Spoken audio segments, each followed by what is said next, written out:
Well, good afternoon, everyone. Can I have a bit more light so I can see you guys' faces? Yeah, because I'm scared when I talk to the black. It was a wonderful talk. I was sitting there, I was touched and moved. It reminds me a lot of things that happened to me. But first I would say I'm not a talented person. And I'm not well trained. And I have a lot of different, I never listened to my teachers, and my mother said, you should have to do this. I said, no, I would never do that. Not like Paul said, everything his coach told him, he listened, and he believed it. And to me, everything I heard on the media, everything I heard some people talking, it takes me 2 or 3 seconds to think about, is that true? Can I do different? This is something that I've been trained for years. I trained myself to do that. I'm not a talented person because I failed many, many times. I tried 7 years in a primary school. Normal student, 5 years of primary school. Because my school was too bad. They say it's too bad because everybody tried to enter the university or enter a good middle school, and we all failed. And I was one of the failure person. And I failed for key middle school, key high schools. I failed 3 times for the universities.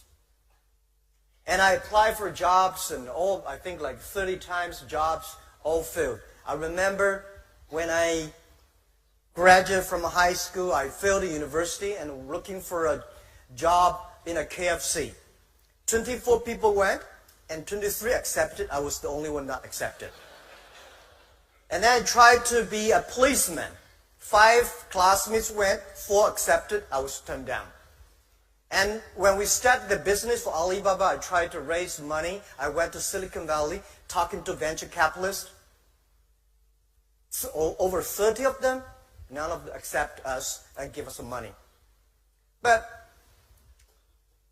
I think the very interesting thing that I do is that because so many mistakes we made, that trained me. Every mistake, every setbacks, every time people refuse us, I take this as a training course. And I don't think that today when people say, I'm disappointed because I'm rejected by this company, or I'm rejected, I failed. To me, I think if you are rejected by people, that's very natural. If you're accepted by people, that's not natural. Right? When I started the business, tried to sell my products. Every day I have a lot of cold calls, go out meeting customers. I tell myself before I go out, today I'm going to meet 12 customers. I have no chance to win. Not even 1 chance. And then when I came back, there's no chance. I say, see how good I am. I know there was no chance. If I got a 1, I say I would do better than I expected. So every time, every mistake we make, it's a great treasure of your future succeed. And I would say today there are a lot of books about Jack Ma, about Alibaba, but none of the books I read for myself. I wrote myself. I don't think I should write a book, because when somebody starts to write a book for himself, he's old, he's going to retire. But if one day I do want to write a book, I want to write a book. The name is Alibaba 1,001 Mistakes. It's the mistakes that make us different. Every time we learn, and every mistake we make, we check ourselves. I find a lot of people fail, always think, I failed because of that guy's fault. Every mistake we make, every time we fail, it's our fault. It's my fault. And how we can correct. How can we do better next time? I start to share a lot of my experience and ideas with many entrepreneurs in China. I want to tell them the thing they should learn is the failure stories of the others. My training course is the failure experience. You know, I was not trained to be I was trained to be a high school teacher. I never got a 1-day training in a business school. Luckily, I was not trained to be an MBA student. I sent a lot of young people went to MBA schools past years. They were very smart before they go. When they came back, they're all stupid.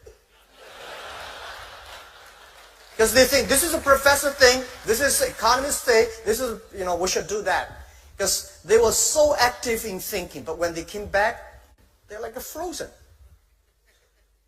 And the school that I'm setting up in China for teaching entrepreneurs and helping entrepreneurs, most of the case studies are the case studies that is failure stories.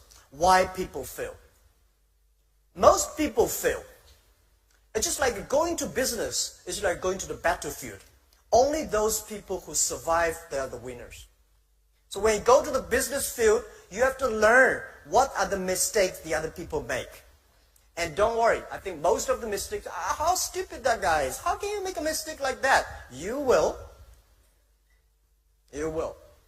So I try to teach myself. I read many case studies that why people fail. And constantly conscious, this guy is so smart. If he fail in this way, why I have a chance to win?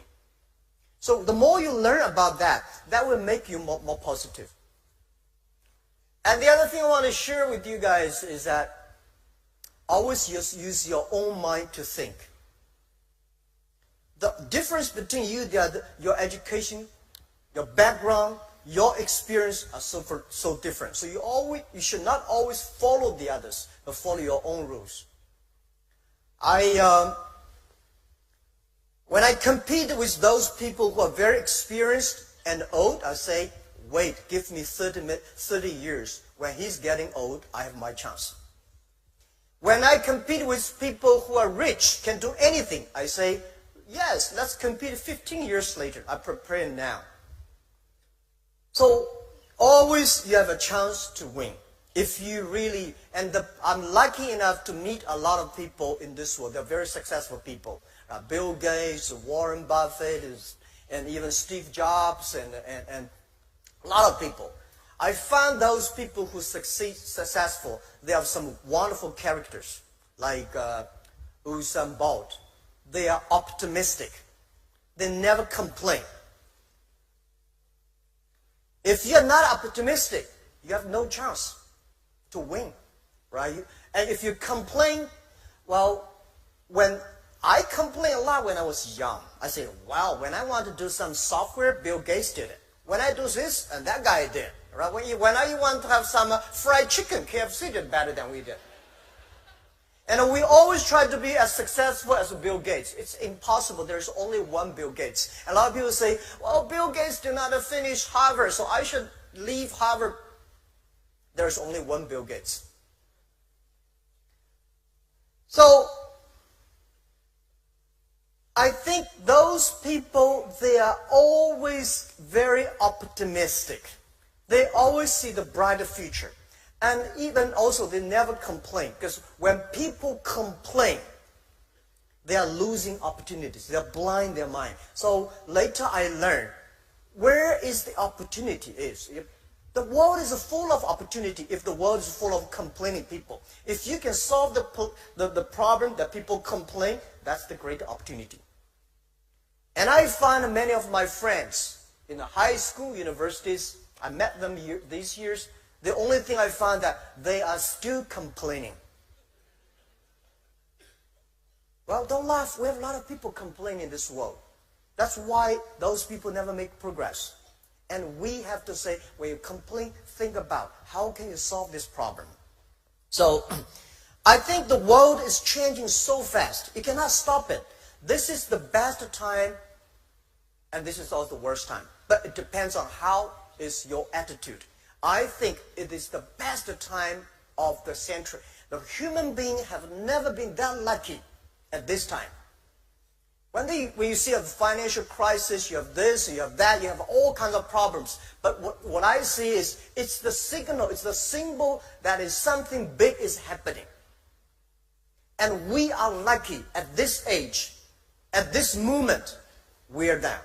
The first, I say, the three technology revolutions all fundamentally changed the world. The first technology revolution, the industry technology revolution, changed the world. Those people who live there, lucky. The second technology revolution Also, the energy, giving a lot of opportunities to human lives. This is the third.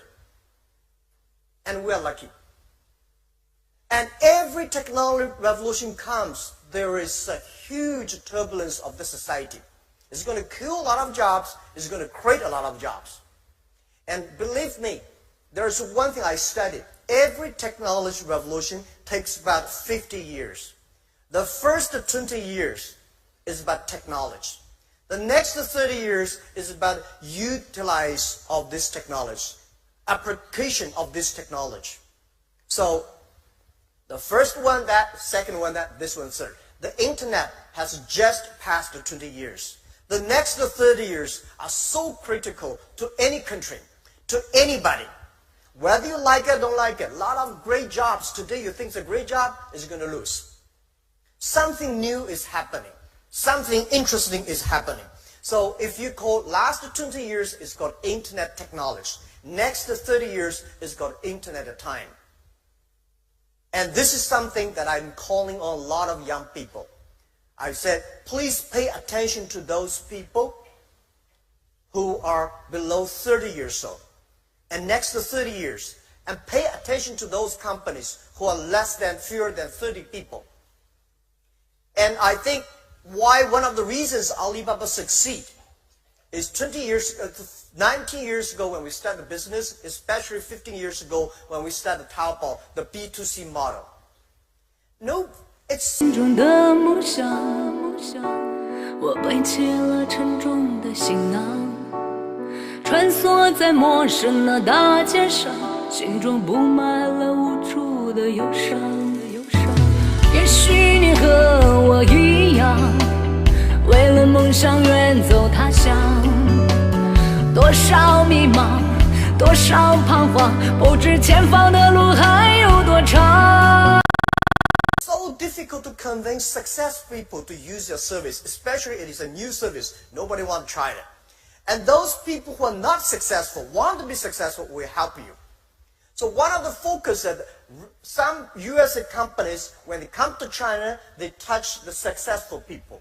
And we think we should help those unsuccessful people. We should focus on young people. At that time, they were 15 years old and 18 years old. In the old China, in the old history, if you convince older people, young people follow. Today, if you convince the young people, the parents follow. If you change the young people, you change the future. If you believe the future, then believe the young people.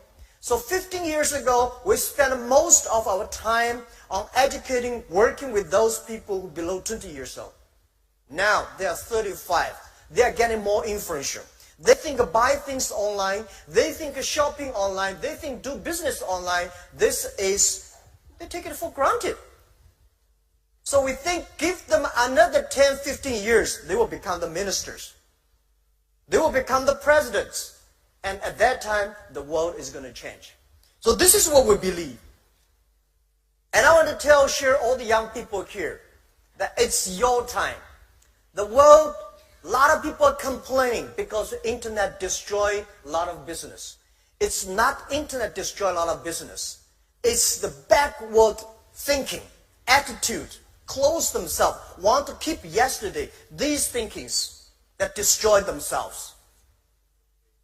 And I want to say that people say technology killing jobs. No, every technology revolution create more jobs than people thought. But they create different jobs. This is us. This is the opportunity. For China and Asia, I think there will be several new technology, several new trends that is going to change the world. Let's say new retail, new financing, and new technology, new manufacturing, and new energy. These 5 new things is going to happen, is going to change everybody, every industry, every business in the next 10 to 20 years. What is new retail? So today, e-commerce in China grow that fast. The traditional retail does not work very well. One of the reasons why Chinese e-commerce grows so fast, faster than the USA, because the USA traditional retail was so good. The infrastructure of business was so good, so internet cannot go inside. But in China, the traditional retail is not good. I think Malaysia, Indonesia, the same. Because that is no good. So internet become the key technology. We use the internet to improve the new retail that grows so fast. So I said e-commerce in America at that time was like a dessert. In China, become the main course. What is the new retail? The new retail means online and offline plus logistic together. Working together, it's going to be a new retail. So in next 10, 15 years, there will be no online business, offline business. It's all going to be online, offline, working together. That is the future. And what is the new manufacturing? In the last centuries, right? The manufacturing means scalability. Larger scales, standard. Because when you say Walmart, right, you have an assembly line, you have a standard and cheaper labor cost. And I think this century is tailor-made. Everything should be tailor-made and smart-made. And a lot of things are going to change. When you put an operating system in a phone, making phone calls is only 20% of the use. 80% of the use of the mobile phone today has nothing to do with making phone calls. Imagine if we put an operating system in a car, if we put an operating system in a lights or in any refrigerator or washing machine, the world is going to change. And everything is going to produce money. So the new manufacturing is going to change a lot of industry. Today, if your industry is based on assembly line, standard, and large scale, low cost, low value, low price, you have no future. And the third, new financing. In the past 200 years, the financial institute is trying to focus on 20-80 ways. Everything they do, everything they design is for 20% of the big companies, multinational companies, rich companies. They do not care about the 80% of the companies or consumers, small business that don't have the financial support. So the new financing is using the data technology, using new technology to empower those 80% of the small business, consumers that never be able to reach. This is the internet is going to change. And I'm sure that a lot of big banks, traditional banks, will cry for that. Today, they are not made for those 80% of the markets, 80% of consumers.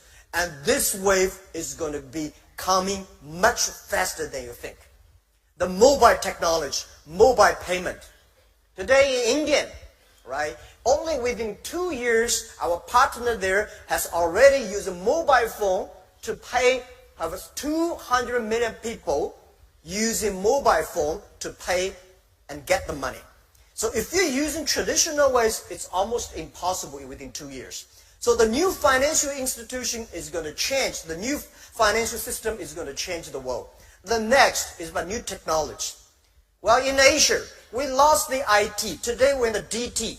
I say from IT technology, IT time to DT time. It's not Donald Trump time. Like data time. It's totally different concept. IT is to make yourself strong, to enable yourself. DT is to enable the others. DT is so powerful.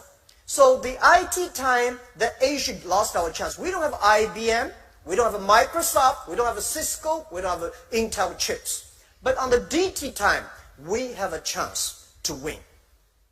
And I think Asia and small business, especially those countries with low IT technology, it's a chance for us. A mobile phone today is much more powerful than a powerful PC computer 20 years ago. And look at Asia, look at Malaysia, Indonesia, Philippines. So many farmers are using mobile phones. If we can use the mobile technology, collect the data, things are going to be changed. So how we should put efforts, not following the IT way, but following the DT way. What is the mobile technology? What is the data technology? What is artificial intelligence or machine learning? These are the things I think Asian people can have the great opportunity to win. And then finally, I would say, but not least, this is the new energy. The first technology revolution, the energy is coal. The second technology revolution, the energy is oil. What is the energy of next century or this century? That is data. Without data, nothing can be done. And I want to say, tell all the young people here, do not complain that you don't have the chance, like an opportunity like your father. Your father may not have the chance like these 5 news. If you start to learn, if you start to make up now, start to prepare now, you may succeed in 10 years. You will never be succeed tomorrow. But if you prepare, you have a chance. If you believe the future, if you believe this technology, if you believe this technology revolution is going to change the world, start to do now, 10, 15 years then. What you are today is not designed by yesterday. It's designed by 15 years ago, your effort. So your 15 years later, your life is decided by your today's decision and efforts. So this is what I believe. And I'm not like a bold. I think one thing that I always think, we cannot decide which family you were born. If you happen to born in a Bill Gates family, you're lucky. But you don't have chance. But we cannot decide where we're born, but we can decide where we die, how we want to die. If you want to die in a prison, it's simple. If you die in a decent, a lot of friends, also you have to make a lot of friends. You have to change your character, value system, these things. And I know I'm not going to die in my office. I'm going to retire and die on the beaches. Life is not about a word. Life, you come to this world, it's a journey. All right? I believe we come to this world for holiday. All right. The other thing I want to change is that whether you like it or don't like it, this transformation is moving much faster than you thought. A lot of things are going to change. As I said, the white collar, today's white collar today is going to be, a lot of jobs are going to disappearing. So you see, you are data analysis. So we say, I'm learning data, so I'm going to do data analysis because this is going to be a hot job. I tell you, there will be no data analyst next to 10 years. The machine is going to do much better job than you are. In the past 20 years, we make people like a machine. Next 20 years, we will make machine like people. Machine is going to be more powerful, smart than people. And I think I told my team 8 years ago, I said, in 30 years, the best CEO of that year, of the cover man of Time magazine, will be a machine. You like it, don't like it? Let's wait and see if we can live for 30 years. Because in the past centuries, people the business focus on manufacturing. And next 30 years, business should focus on creativity. So because of that, a lot of things should be changed. Let's change the education. Let's change the way we teach the kids. I think we should put not only the knowledge, machine can remember knowledge much faster. I said to a lot of people, say, when we compete who is smarter, we say, well, this guy recite, can remember every words, every poems, every sentences. Is very smart in remembering. I tell you, machine can remember better than you do. And those guys who can calculate faster, machine can calculate faster than you are. Machine never get angry, never get tired. They can always do a better job than you are. So if you in the future want to compete with the machine who is more knowledgeable, you have no chance to win. How we can compete with a machine? I think we should teach our kids culture, value. These are the things that human can always win the machines. That is why we should teach the kids. There are 2 things I think the education focus on: imagination and creativity, and teamwork. These are the things that we should teach our kids. We should teach our kids music. We should teach our kids sports. Sports make the kids understand what is teamwork. Music music and painting make kids understand what's imagination, creativity. So if we do not start to change the education, the thing we teach the education, we are going to be in big trouble. Our kids will always complain. It's not their fault, it's our fault if we don't start to do it. So I believe in the future, it's not about the competition of knowledge. It's about competition of wisdom, of experience. How can you survive in such a mobile, such a complicated, sophisticated world? And I say today people are not worried because machine getting smarter. They play chess, they play Go better than human beings. So, oh my God, what am I going to do? I never worry about that. Why I don't worry about that? Machine. I don't like the artificial intelligence, the word artificial intelligence, AI. For me, AI means Alibaba inside. It's not artificial intelligence. Artificial intelligence, if you try to teach a machine to do things that human being can do, it's just an insult of the people. Machine's supposed to do the things that a human being cannot do. That is something we should do. So I believe it's not artificial intelligence. It should be machine intelligence. Do something that people cannot do, human being cannot do.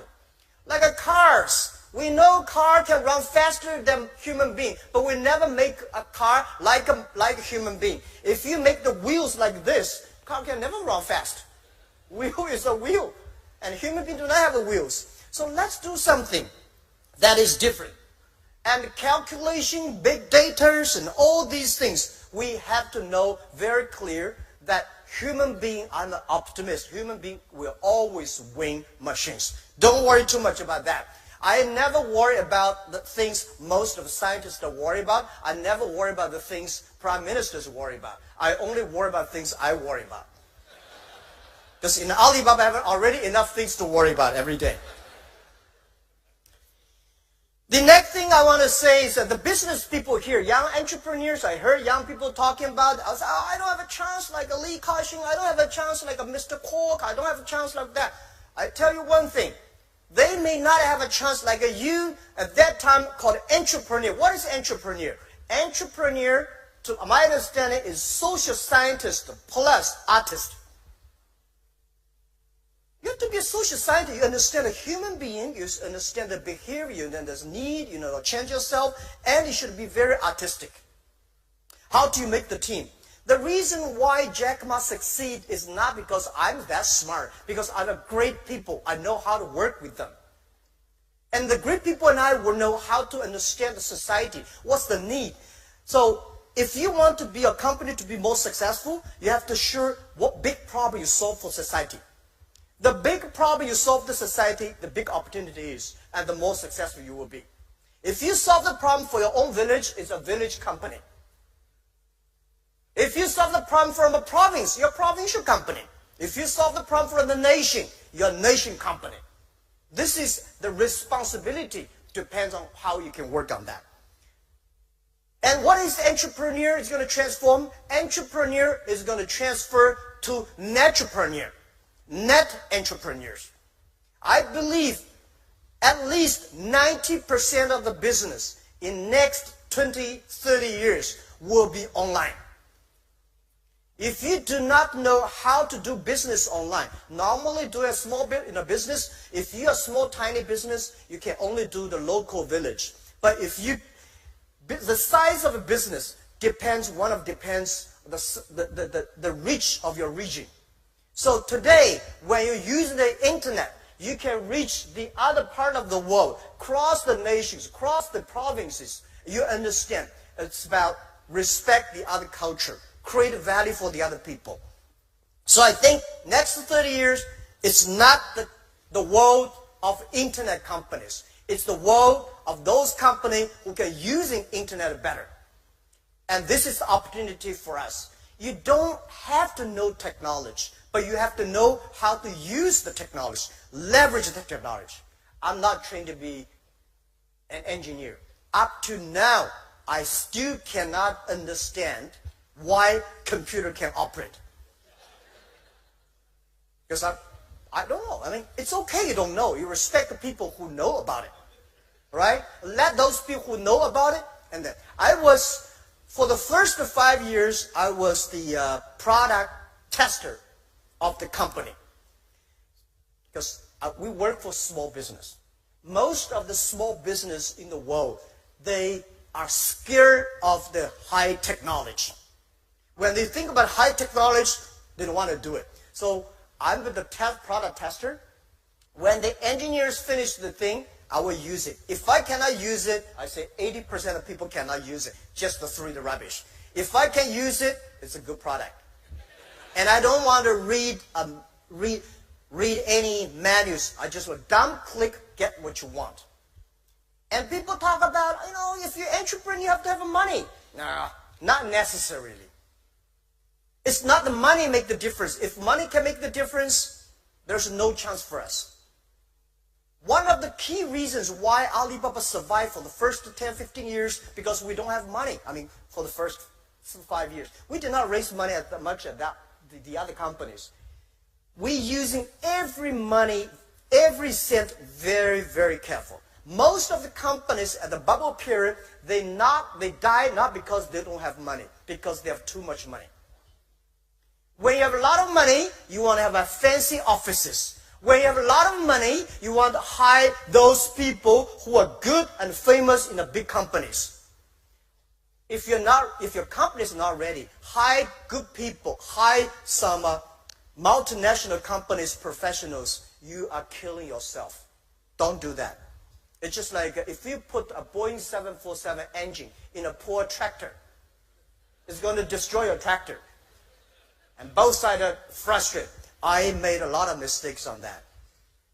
So when you don't have money, you will not make stupid mistakes like that.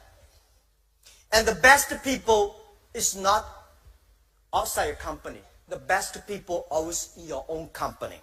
They believe in you. They believe the ideas. And spend time on that. A lot of people love to spend money on the equipment and machines, but not spending money on their people. And spending money on the people, training them, giving them opportunities, and share with them the mistakes, listen to their mistakes, working together. That will make you really good. And I would say, people say, wow, how can Alibaba have that many talents? I tell you what, 15 years ago, when we started business for the first 3 years, we cannot hire people. People say, internet, Alibaba, such a strange name, right? And no money, no fun, no reputation. So we said we hire people so difficult. So that we only hire those people if they're not that much disabled, we hire them.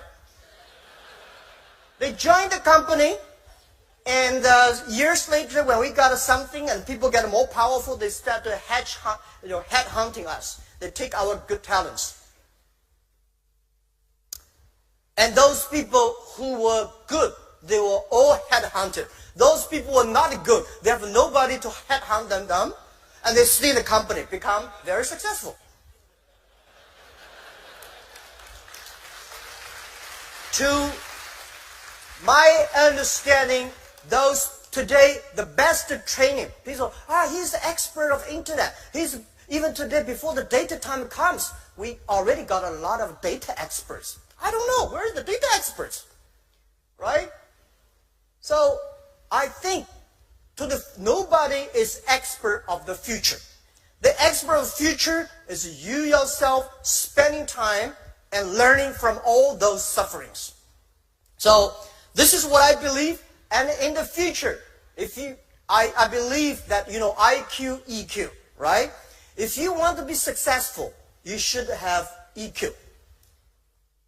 But if you want not lose, you should have IQ. Remember, that's the difference, right? You want to be successful, you have to be EQ. Because those people, EQ good, easy to get the deal done, understand people, working with the people. But a lot of people make mistakes because their lack of IQ. But no matter how smart you are, the other people are always smarter than you are. So if you want to have the best IQ, hire good people. It's the people and work with them. It's the people that improving your IQ. And the third, if you want to be respected. A lot of people make money but never got respect. We have a lot of these people. That is the LQ, the Q of love. So these Qs are very, very important for anybody if you want to be successful. IQ, EQ, and Q of love. All right. The other thing is that the world is changing. I think in the future, next to 30 years, it's not about it's not a competition of muscles. It's not even competition of knowledge. It's a competition of the user experience. It's competition about the care of the others. It's a competition that how you can enable your employees, how can you enable your others, the customers, and the women are going to be more and more important. One of the secret source of our company is women. We got 47% of the employees in our company are women. 33% of the senior management are women. I never thought it was something strange. One day there is an American journalist come to our company and say, Jack, why are there so many women in your company? I said, is that? I never realized that. Because we never think of man and women. Internet is about how you can perform behind the internet. And the very interesting thing is that if you have a lot of engineers and don't have those creative, care for others, people like women, women care the other people much more than men. Right? Men care for their own power, promotion, pay. They say, but women, they care for the kids, the parents, the husband, and me, my work. And they know how to change themselves to making sure the other people are good. If you have that quality, you have a chance to win. So I think women leaders in the 21st century is going to be like that. Not only leaders in the politician, but leaders in the business field, culture, everywhere. And I strongly believe that. If you want to make your company can be sustainable, please hire more women.